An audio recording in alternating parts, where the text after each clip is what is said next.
Dental math class 9th। मैं हूं हरी sir और आप सभी बच्चे देख रहे हैं आपका अपना यूट्यूब चैनल चलो कदम बढ़ाएं। जो बच्चे हिंदी मीडियम में पढ़ते हैं उनके लिए अलग से चैनल है जिसका नाम है मैथ विद हरी सर, आप उसे भी ज्वाइन कर सकते हैं। तो आज की सीरीज में हम करने वाले हैं chapter number 6 line and angles का नेक्स्ट पार्ट। आइए करना शुरू करते हैं।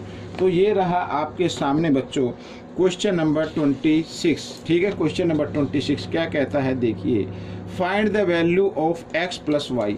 एक्स प्लस वाई की वैल्यू हमें फाइंड आउट करनी है। तो कैसे फाइंड आउट करेंगे, तो सबसे पहले हमें x की वैल्यू फाइंड आउट करनी होगी और ट्रायंगल हमें लेना होगा QTR। ये ट्रायंगल आपको लेना होगा क्योंकि ये 90 डिग्री का एंगल गिवन है, ये 40 का है और x की वैल्यू आपको फाइंड आउट करनी पड़ेगी। आइए करते हैं इन ट्रायंगल QTR।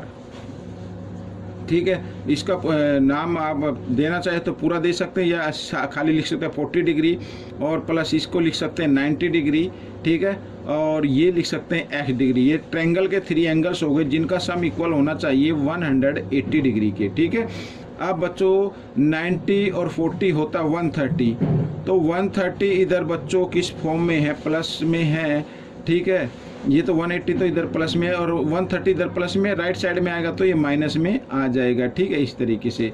और x की वैल्यू निकालेंगे तो 180 में से 130 माइनस करेंगे तो 50 डिग्री आ जाएगी। तो ये वैल्यू क्या आ गई, 50 डिग्री आ गई। ठीक है, अब हमें निकालनी है y की वैल्यू। तो y की वैल्यू कैसे निकालेंगे, देखो बच्चों, अब हमें ट्रायंगल लेनी पड़ेगी PSR। ये ट्रायंगल लेनी पड़ेगी इस PSR में। ठीक है, PSQ ये एक्सटीरियर एंगल हो गया। ठीक है, तो यहाँ पर लिख देता हूँ इन ट्रायंगल PSR में angle PSQ is an exterior angle.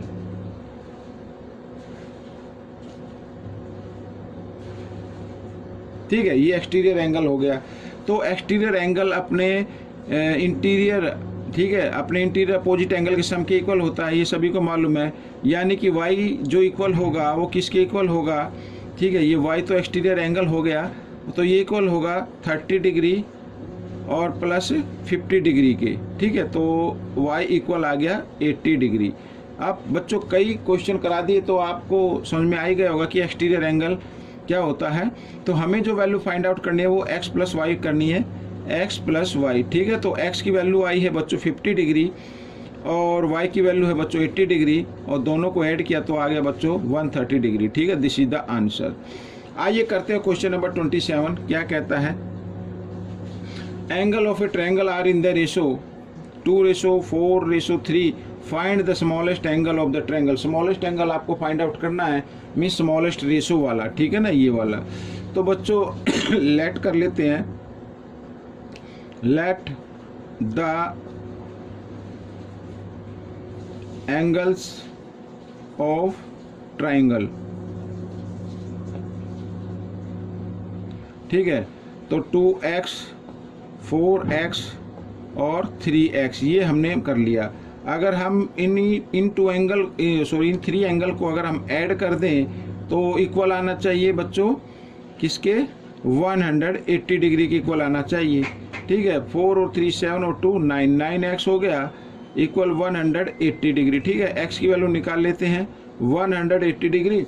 9 इधर किस फॉर्म में, मल्टीप्लाई में, इधर आकर ये डिवाइड की फॉर्म में आ जाएगा। 9 से डिवाइड किया तो 9 2 जा 18, 0 की 0। तो x की वैल्यू क्या आ गई, 20 डिग्री आ गई। आपको स्मॉलेस्ट एंगल फाइंड आउट करना है, सॉरी यहाँ पर 20 डिग्री स्मॉलेस्ट एंगल। तो स्मॉलेस्ट एंगल है 2x। ठीक है, 2x means 2 into x, x की जगह x की वैल्यू, तो 20 2 जा 40, तो 40 डिग्री आ जाएगा। ये आपका आंसर आ गया।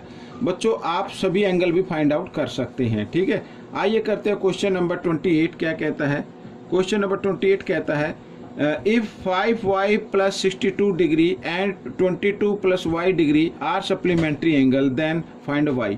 सप्लीमेंट्री का मतलब है अगर इन दोनों को हम ऐड कर दे तो 180 के इक्वल आना चाहिए। ठीक है ना, ये तो आपको मालूम है। सप्लीमेंट्री क्या होता है कि इन्हीं 2 एंगल का सम 180 डिग्री होता है। तो हम इनको ऐड कर लेते हैं इस तरीके से, तो plus y equal to 180 degree.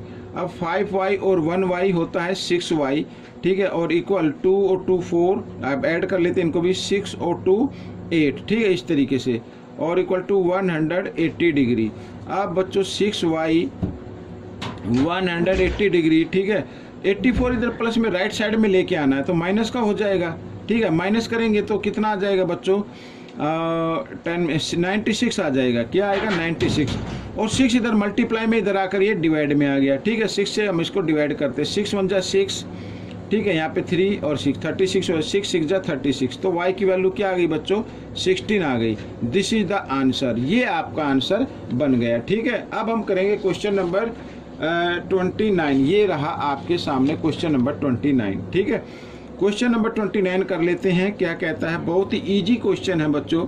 देखो, in the given figure if A B parallel C D, A B parallel C D, ठीक है, और यहाँ पर ये जो है ना, ये ईडी एक ट्रांसवर्सल लाइन समझ लीजिए, इसको ज्वाइन किया गया है ए बी पैरेलल से, ये इस तरीके से ज्वाइन किया गया, तो इसका मतलब हो गया A F parallel C D हो गया, A F parallel C D हो गया, ठीक है। यहाँ पर मैं लिख देता हूँ A F parallel C D, क्योंकि एफ उसी लाइन पर स्थित है। अच्छा, ये एंगल गिवन है, हमें फाइंड आउट करना है E D C, E D C ये फाइंड आउट करना है, ये वाला एंगल फाइंड आउट करना है। अगर हम ये एंगल फाइंड आउट कर लेते हैं, ये एंगल फाइंड आउट कर लेते तो कोरस्पॉन्डिंग एंगल से ये इक्वल आ जाएंगे, क्योंकि ए एफ पैरेलल होगी सी डी के और ई डी एक ट्रांसवर्सल लाइन हो गई, और ये दोनों एंगल, ये भी अप साइड में, ये भी अप साइड में, ये हो गए कोरस्पॉन्डिंग एंगल। कोरस्पॉन्डिंग एंगल हमेशा क्या होते हैं, इक्वल होते हैं, ठीक है ना। आइए करना शुरू करते हैं। तो इस एंगल को आप एक्स मान लीजिए। अब बच्चों ये ट्रायंगल आपको दिखाई दे रही होगी, in triangle B E F, ठीक है, यहाँ पर मैं लिख देता हूँ in triangle B E F, B E F में ई बी ए या ए बी ई, ठीक है, angle A B E is an exterior angle,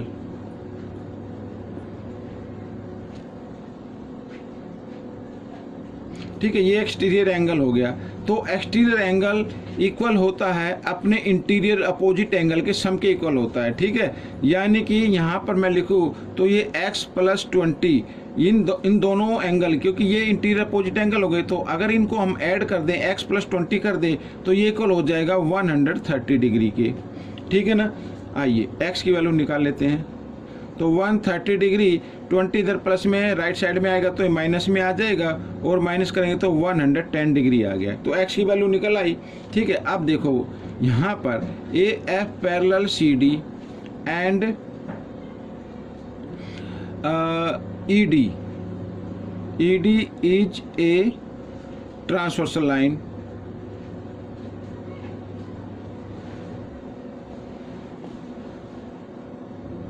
ईडीजे transversal line, ये ट्रांसवर्सल लाइन हो गई। तो बच्चों एंगल डी इक्वल होगा एंगल, इसका तो एफ नाम नहीं दे सकते हैं, ठीक है ना, एक्स नाम दे लो, कोई नहीं एक्स दे दो, तो इन दोनों के इक्वल होगा, ठीक है। ये कहलाते हैं कोरिस्पॉन्डिंग एंगल, क्या कहलाते हैं, कोरिस्पॉन्डिंग एंगल,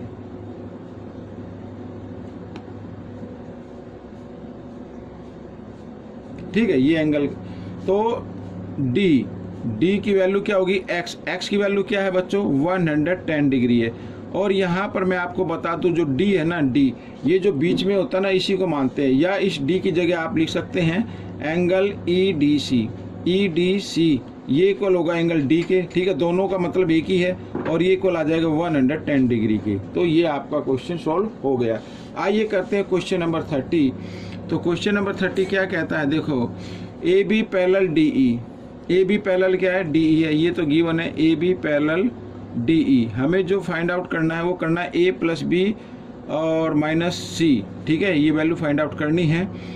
तो सबसे पहले बच्चों आपको क्या करना पड़ेगा, आपको इसको आगे तक प्रोड्यूस करना पड़ेगा इस तरीके से, ठीक है। ये यहाँ पर मैं बच्चों ले लेता हूँ एंगल 1 ले लेता हूँ, ठीक है, एंगल 1 ले लेते हैं।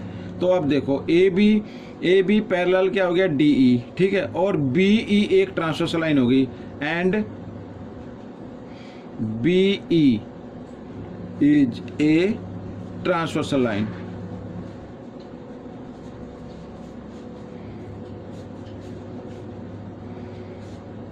ठीक है, ये एक ट्रांसवर्सल लाइन हो गई। तो angle A plus angle 1 is equal to क्या होगा, 180 डिग्री होगा। क्या होगा, इज इक्वल 180 डिग्री होगा। ठीक है ना यहाँ पर। और ये क्यों होगा, क्योंकि सम ऑफ इंटीरियर एंगल, यहाँ पर मैं लिख देता हूँ सम ऑफ इंटीरियर एंगल।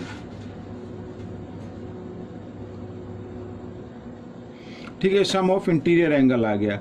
अब हमें क्या करना होगा, अब हमें निकालना है बच्चों ये वाला। ठीक है, एक तो ये इक्वेशन आ गई। अब ट्रायंगल ले लो, ट्रायंगल इन ट्रायंगल CDE, ये ट्रायंगल ले लीजिए। ठीक है, इस ट्रायंगल के अंदर ये जो B है ये क्या बन गया, एक्सटीरियर एंगल बन गया। क्या बन गया, एक्सटीरियर एंगल। तो यहाँ पर मैं लिख देता हूँ इन ट्रायंगल CDE, ये क्या है, C है क्या, चलो CDE। ठीक है, में तो ये एंगल B इक्वल होगा एंगल C प्लस एंगल 1 के इक्वल होगा। ठीक है, यहाँ पर कंक्लूजन लिखना चाहो लिख सकते हो कि एक्सटीरियर एंगल इक्वल होता है अपने इंटीरियर एंगल के सम के इक्वल होता है। ठीक है ना यहाँ पर। तो ये आ गई इक्वेशन 2 आ गई। अब बच्चों हमें क्या करना है, हमें करना है एंगल 1 की वैल्यू निकालनी है इक्वेशन 1 में। तो यहाँ पर हम ले लेते हैं एंगल 1, ये वाली इक्वेशन लिख लेता हूँ मैं एक बार, यानी एंगल का साइन नहीं लगाता हूँ, अभी ये लिख लेता हूँ a + 1 is equal to 180 degree. और a को आप ले आओ, इस साइड में ले आओ। ठीक है, इस साइड में आप ले आओ, एंगल 1 की वैल्यू निकाल लो। ठीक है, तो 180 डिग्री माइनस एंगल a हो गया। ठीक है, अब इसमें भी आपको एंगल a की 1 की वैल्यू निकालनी है। ये तो अब ये इक्वेशन हो गई थर्ड। ठीक है, ये 1 से हमने थर्ड बना ली। अब ये सेकंड इक्वेशन जो है इसको भी आप ले लीजिए। मैं सेकंड इक्वेशन को इधर लिख लेता हूँ, यानी b इक्वल C और प्लस एंगल 1। ठीक है, 1 की वैल्यू निकालनी है तो C इधर है ना प्लस में है, इसके साथ ले आएंगे तो किस चीज़ में हो जाएगा, माइनस में हो जाएगा। तो इस तरीके से हम इसको लिख सकते हैं एंगल 1 B माइनस C, ऐसे लिख सकते हैं। अब बच्चों ये हो गई फोर्थ। ठीक है, अब देखो यहाँ पर ये एंगल 1 की वैल्यू आ गई है और इधर एंगल 1 की वैल्यू आ गई है। तो एंगल 1 तो एंगल 1 के इक्वल होगा ही होगा, साथ ही ये दोनों वैल्यू भी आपस में क्या होंगी, इक्वल होंगी। मैं इधर लिख लेता हूँ। ठीक है, फ्रॉम थर्ड एंड फोर्थ। ठीक है, थर्ड एंड फोर्थ से तो B minus C equal 180 degree minus A। ठीक है, ये हो गया। अब ये माइनस A को ले आओ इस साइड में, लेफ्ट साइड में ले आओ, तो प्लस का हो जाएगा। तो प्लस A प्लस B और minus C is equal to 180 degree. तो दिस इज द आंसर। इस तरीके से करना है। समझ में ना आए तो एक बार फिर देखना है, फिर भी कोई प्रॉब्लम आप मुझे कमेंट्स कर सकते हैं। ठीक है, तो आपकी प्रॉब्लम का सॉल्यूशन जरूर किया जाएगा। तो मिलेंगे अब हम नेक्स्ट पार्ट में। बच्चों प्रैक्टिस जरूर करनी है, बिना प्रैक्टिस कुछ नहीं होगा, प्रैक्टिस करनी है। मिलेंगे नेक्स्ट पार्ट में। Till then thank you.